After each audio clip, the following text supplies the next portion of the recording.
Hello friends, आपका स्वागत है पीसीएम संगीत क्लासेस में। तो आज आपका बहुत ही हार्दिक शुभकामनाएं। और ठीक है, अगर वीडियो अच्छा लगा हो तो भाई प्लीज सब्सक्राइब एंड शेयर जरूर करें। ठीक है, तो आज हम पढ़ने वाले हैं इस लेक्चर नंबर 4 में आपके केमिस्ट्री में जो यूनिट सेल, यानी पिछली वीडियो में आपको बता चुका हूँ कि यूनिट सेल क्या होता है और क्रिस्टल जालक के बारे में पढ़ चुके हैं। यानी आपको रिवाइज कराता हूँ क्या क्या मैं पढ़ा चुका हूँ। देखो, पहले लेक्चर में हमने पढ़ा था ठोस क्या होता है। ठीक, फिर हमने पढ़ा कि ठोस दो प्रकार का होता है आपका। एक तो होता है अक्रिस्टलीय ठोस, ठीक है, जिसे हम क्या कहते हैं अमorphous सॉलिड। दूसरा होता है आपका क्रिस्टलीय ठोस, क्रिस्टलाइन सॉलिड। तो देखो, इन दोनों के बारे में पढ़ा।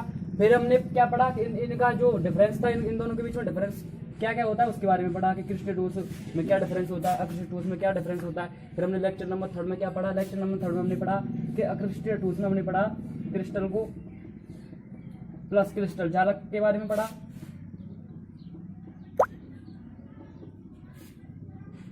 ठीक, और फिर हमने पढ़ा कि क्रिस्टल जालक के अंदर आपको क्या पाई जाती है, यूनिट सेल। यूनिट सेल के बारे में पढ़ा। यूनिट सेल, अब देखो, अब पढ़ते हैं हम यूनिट सेल।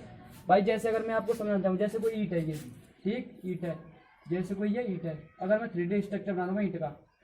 ठीक, जब कोई ये ईंट है, अगर ईंट की अगर मैं बात करूँ, ईंट को यूनिट सेल मानी थी मैंने। कोई एक दीवार है, ऐसे अगर आप समझें, जैसे कोई दीवार ली मैंने, ठीक है, देखिए होगी आपने दीवार कभी ना कभी। तो ईंट में ये क्या चीज है, अगर मैं आपसे पूछूं कि दीवार में ऐसी क्या चीज है जिससे पूरी दीवार का निर्माण हुआ है, ऐसी क्या चीज है, आप बता सकते हैं ये ईंट है। यानी ईंट से मिलकर ही पूरी दीवार का निर्माण हुआ है। तो जो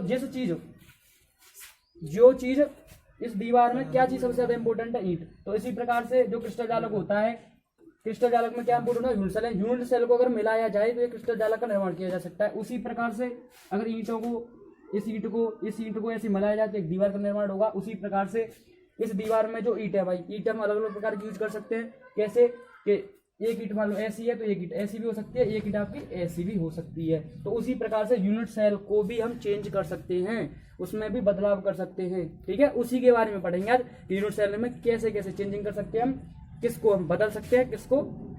ठीक है भाई, हम किसके बारे में कर रहे थे, यूनिट सेल के बारे में। या यूनिट सेल के बारे में हम क्या क्या चेंजिंग कर सकते हैं। तो देखो, यूनिट सेल में हम चेंजिंग क्या क्या कर सकते हैं, अगर आपको बताना चाहूँ। जैसे भाई आपको मैं मापन की बात करूँ, जैसे आप दर्जी के पास गए कपड़े सिलवाने के लिए, तो आप दर्जी के पास जब कपड़े सिलवाने के लिए गए तो भाई जो दर्जी होता है वो आपको मापन लेता है, यानी आपकी कमर कितनी है, चेस्ट का साइज कितना है, ठीक है, और आपका जो हैंड है इसका साइज कितना है, यानी कि आपको मापन लेता है। उस मापन के अनुसार ही तो आपके कपड़े सिले जाते हैं। उसी प्रकार से इसे एक कोष्ठ का भी मापन होता है। अगर मैं बात करूं एक शब्द में, उसे हम क्या कह सकते हैं, पैरामीटर कहते हैं। ठीक है, ये एक मापन की तरह होता है पैरामीटर। जैसे अब यहाँ पर जो बात होगी वो होगी यूनिट सेल का मापन, यानी यूनिट सेल का पैरामीटर। और यूनिट सेल को क्या कहते हैं हम, एकक कोशिका या कोष्ठिका। ठीक, तो एकक कोशिका के पैरामीटर के बारे में जैसे अगर बात करेंगे, मैंने कोई एक यूनिट सेल लिया। देखो, एक यूनिट सेल ले ली मैंने,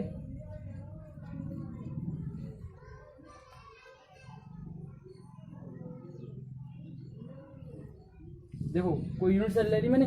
अब मैं देखो इसमें इस अक्ष को ये दिख रहा होगा आपको, ये भी दिख रहा होगा और ये भी दिख रहा होगा। देखो, ये आपको एक्स अक्ष, ये आपकी एक्स एक्सिस है, यानी एक्स अक्ष है। ये क्या है, ये आपकी वाई एक्सिस है, यानी वाई अक्ष है। ये क्या है आपका जेड अक्ष है। बताओ, क्लियर है ना। ये आपका वाई अक्ष हो गया, ये एक्स एक्सिस हो गई, ये आपकी जेड एक्सिस हो गई। 3 एक्सिस है इसमें। अब देखो, आपको करना क्या है, इसे आप ये मान लो, यानी ये ए है, यहाँ से दूरी ए है, इसकी दूरी बी है, इसकी दूरी सी है। देखो, आपको एक ट्रिक से याद रखना है, ए को कौन को मान, अब अल्फा मान लिया, ठीक है, बी को आपने बीटा, सी को आपने ये गामा। देखो, इसे कहते हैं अल्फा, इसे कहते हैं बीटा, इसे कहते हैं गामा। ठीक है, देखो, ए को अल्फा, बी को ये और ये इसको ये। अब देखो, मैं आपसे बात करूंगी ए और बी, यानी ए और बी को छोड़ करके इसमें क्या है, सी मिसिंग है। तो सी पर क्या कौन है, देखो गामा। तो इनके बीच में क्या कौन बनेगा आपका, गामा। इन दोनों के बीच में क्या मिसिंग है, यानी ए और सी के बीच में बताओ, ए और सी के अलावा बी है, तो बी में कौन कितना बन रहा है, इनके बीच में कौन कितना बन जाएगा आपका, बीटा।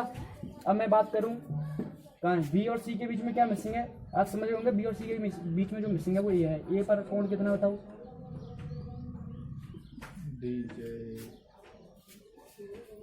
वन बना है रही पर देखना है बात कर ले। देखो अब हम बात करें जो इनके बीच में देखो एंगल बना है अल्फा। तो मैं अब कहूँ आपसे कि अल्फा किस किसके बीच में एंगल बना है? अल्फा देखो बी और सी के मध्य में कोण है, ठीक है, या बीच में कोण बनाइए आपका अल्फा। अब मैं बात करूं बीटा की। देखो बीटा किस किसके बीच में बना, आप समझ गए होंगे सी और ए के बीच में बन रहा है बीटा जो एंगल है, यानी सी और ए के मध्य कोण, ठीक। अब मैं बात करूं गामा की। तो देखो गामा किस किसके बीच में बना है आपका? बी और ए के बीच में। बताओ। अब देखो मैंने क्या कहा था आपसे इसके बारे में, जो इस टॉपिक में हम पढ़ने वाले, इस लेक्चर में जो पढ़ने वाले वो क्या पढ़ने वाले? हम पढ़ने वाले यूनिट सेल का पैरामीटर को समझा रहा था। जैसे भाई अल्फा कोण किसके बीच में होता है? बी और सी के मध्य कोण बनता है। देखो आपको शॉर्ट ट्रिक याद रखनी थी, ए और बी के बीच में क्या मिसिंग है? सी। इसका मतलब इसके बीच में कोण क्या बनेगा? गामा। अब बताओ ए और सी के बीच में क्या मिसिंग है? बी। बी पर क्या बनता है? बीटा, ठीक। और देखो सी और बी के बीच में क्या मिसिंग है? ए पर क्या है? अल्फा। ये आपके एंगल है, ठीक है। इनके बारे में ये चीज़ है। अब देखो इस चीज़ में हमने क्या भाई, इस क्लास में हमने क्या क्या पढ़ लिया? देखो क्रिस्टल के बारे में पढ़ लिया, क्रिस्टल जालक के बारे में पढ़ लिया, फिर हमने यूनिट सेल के बारे में पढ़ा। अब देखो यूनिट सेल के बाद फिर हमने यूनिट सेल का पैरामीटर के बारे में पढ़ा, ठीक है। अब देखो भाई यूनिट सेल का ये पैरामीटर है, यानी देखो इस पर बीटा गामा अल्फा। अब अगर मैं आपसे बात करूं जैसे ईंट होती है, ये ईंट, अगर मैं आपसे बात करूं जैसे ये ईंट है भाई, ठीक है। तो देखो मैं 2D स्ट्रक्चर बता रहा हूँ ईंट का। जो ईंट है, अगर मैं आपसे कहूँ कि ईंट की, अगर आप देखो ये आपकी ये है, अगर मैं आपसे ईंट की बात करूँ तो देखो ईंट की ये लंबाई ये है, ये ठीक है। अगर 3D स्ट्रक्चर बनाऊँ अगर मैं इसका, तो देखो ये ABC हो जाएंगी लंबाई, क्या हो जाएंगी? ABC। ये ईंट के 3D स्ट्रक्चर की बात करें तो जो सी भी होगी इसमें। अब देखो ईंट में हम चेंजिंग क्या कर सकते हैं? अगर मैं इसकी भाई बी की इनके कोण को डिफरेंट कर दूं या उनकी लंबाई को डिफरेंट कर दूं, तो हम अलग अलग प्रकार की ईंटें बना सकते हैं। ऐसी भी ईंटें बन सकती है, ऐसी भी ईंटें हो सकती हैं, ऐसी भी ईंटें हो सकती हैं। तो उसी प्रकार से यूनिट सेल में अगर मैं ABC को मान को बदल दें या इनके कोणों को बदल दें, तो हम कितनी संरचना के बारे में जानकारी प्राप्त कर सकते हैं, कितनी संरचना बना सकते हैं इनके, अगर ABC के मानों को बदल दें या अल्फा बीटा गामा के मानों को बदल दें। तो बस उसी चीज़ के बारे में आप देखेंगे कि इनको बदलने पर हम कौन कौन सी संरचनाएं मिलती है। देखो मैं यहाँ पर लिख रहा हूँ,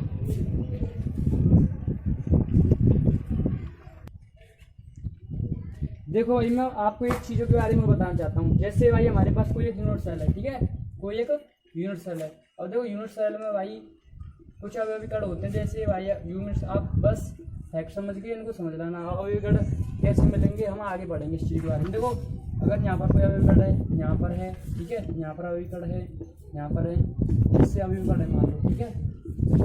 अगर मैं यूनिट सेल की बात करूँ तो जो अवयवीकरण है इसमें, ठीक है, अवयवीकरण बस देखो आपको जो दिख रहा होगा जो अवयवीकरण है ये, ठीक है, इन अवयवीकरणों को इन पर जो किनारों पर है इनको हम जालक बिंदु कहते हैं। क्या कहते हैं? जालक बिंदु।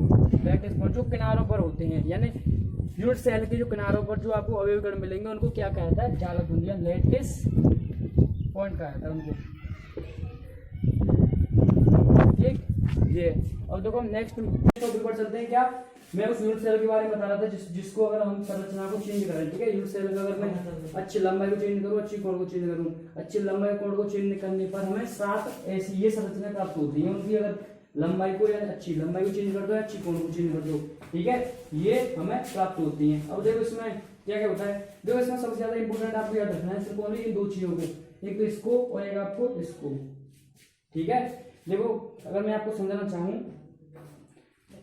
तो आपको ये दिख रहा होगा घनीय। तो देखो घनीय सबसे ज्यादा सममित होती है भाई, क्या होती है? सबसे ज्यादा सममित, यानी आपको सबसे ज्यादा काम में ये मिलेगी घनीय। घनीय में क्या होता है? देखो इसकी ABC तीनों बराबर होंगी, यानी A = B = C होगा, और इनके जो बीच का कोण होगा सब यानी अल्फा और बीटा बराबर होंगे, बीटा गामा बराबर होंगे, और तीनों 90 डिग्री के बराबर होंगे, ठीक है। जैसे एग्जांपल NaCl ये है, ठीक है इसका। अब देखो नेक्स्ट ये आपका एग्जांपल है दूसरे नंबर छात्र, ठीक है। इसमें देखो A और B बराबर होते हैं पर लेकिन ये C इनके बराबर नहीं होती है, तीनों डिग्री पर 90 डिग्री होता है। ऐसे हम चेंज कर रहे हैं संरचना को, तो आप इनको ध्यान से समझना, ठीक है, बस आपको इनको समझना है। इनको बस ये इतना, ठीक है। बस आपको दो चीजों को याद रखना, मैं बता रहा हूँ दोबारा से, ये आपके सबसे ज्यादा असमित है, आपको सिर्फ, ठीक है, आपको सिर्फ इन दोनों चीजों को याद रखना है, सबसे असमित क्या है घनीय और सबसे असमित क्या है तृणताज, ठीक है।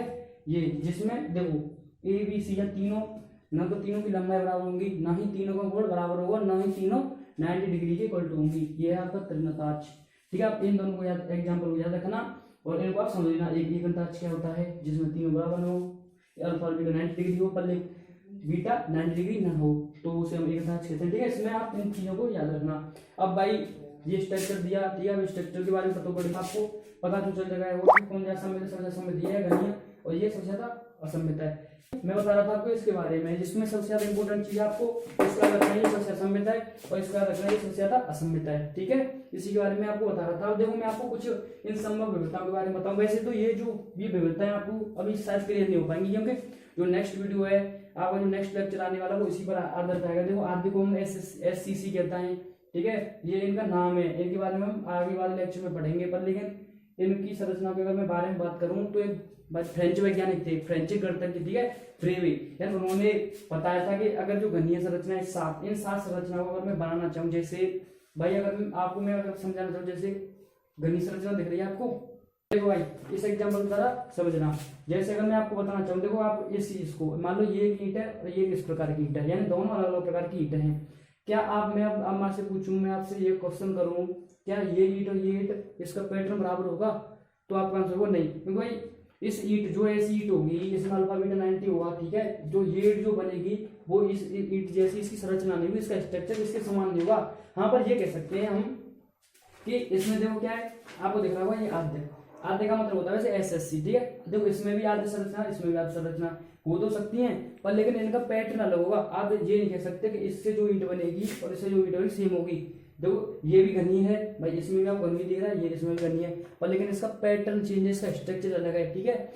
तो इसका स्ट्रक्चर अलग है, इसी बात को मैं समझा। इसका मतलब जो मैं बता रहा था अभी, फ्रेंच गणितज्ञ थे ब्रेवे, उन्होंने इन 7 जो ये दिख रहे हैं आपको 7 क्रिस्टल तंत्र, इनको कहते हैं सप्त क्रिस्टल तंत्र, ठीक है, 7 क्रिस्टल तंत्र कहते हैं। तो इन क्रिस्टल तंत्रों में उन्होंने कहा कि 14 हम स्ट्रक्चरों का निर्माण कर सकते हैं, 14 संरचना बना सकते हैं। जिसमें देखो अगर मैं आपको बताना चाहूँ, देखो एक तो ये रही आपकी, ठीक है, और देखो एक ये रही अंत केंद्रीय और एक ये देखो 3 तो इसमें और नहीं आपकी, में 2 हम इसमें बना सकते हैं। देखो एक आते और एक 2, ठीक। देखो इसमें कितने बना सकते हैं 1 2, देखो यहाँ तक ये 3 है और ये 4, ये 4 संरचना हम इसमें बना सकते हैं। देखो 5 इसमें बना सकते, वो एक इसमें बना सकते हैं हम, एक इसमें बना सकते हैं, देखो 2 इसमें बना सकते हैं, एक इसमें बना सकते हैं। अब मैं पूछूं आपसे कितनी टोटल संरचना होगी? देखो 3 5 4 9 10 11 2 13 और 1 14। तो उन्होंने भी इसी चीज को बताया कि जो तृणताचे से सिर्फ आप आद्य संरचना का निर्माण कर सकते हैं।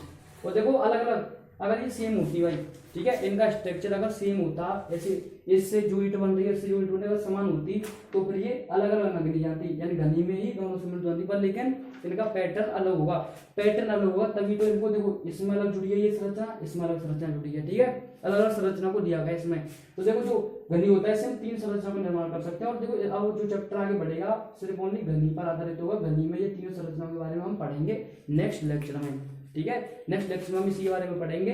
अब देखो अगर मैं आपको थोड़ा थोड़ा भाई बताना चाहूंगा इसमें क्या है, तो ठीक है, थोड़ा थोड़ा मैं आपको बता देता हूँ इसमें कि हम किस किस के बारे में पढ़ने वाले हैं। तो नेक्स्ट लेक्चर में आप देख लेना कि आज इसके बारे में हम पढ़ने वाले हैं बिल्कुल डिटेल वाइज। तो देखो हम लेक्चर नंबर 5 में क्या पढ़ने वाले हैं, लेक्चर नंबर 5 में हम जो पढ़ेंगे आपका जो नेक्स्ट लेक्चर होगा, ठीक है, उसमें हम पढ़ने वाले हैं इस आद्य संरचना के बारे में।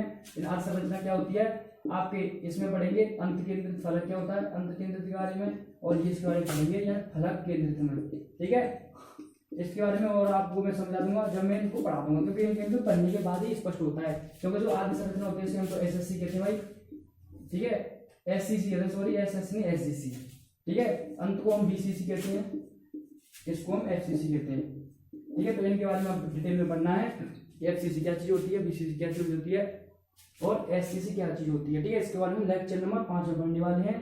तो बस अगर आपको भाई वीडियो अच्छा लगा हो तो please like subscribe and thanks for watching.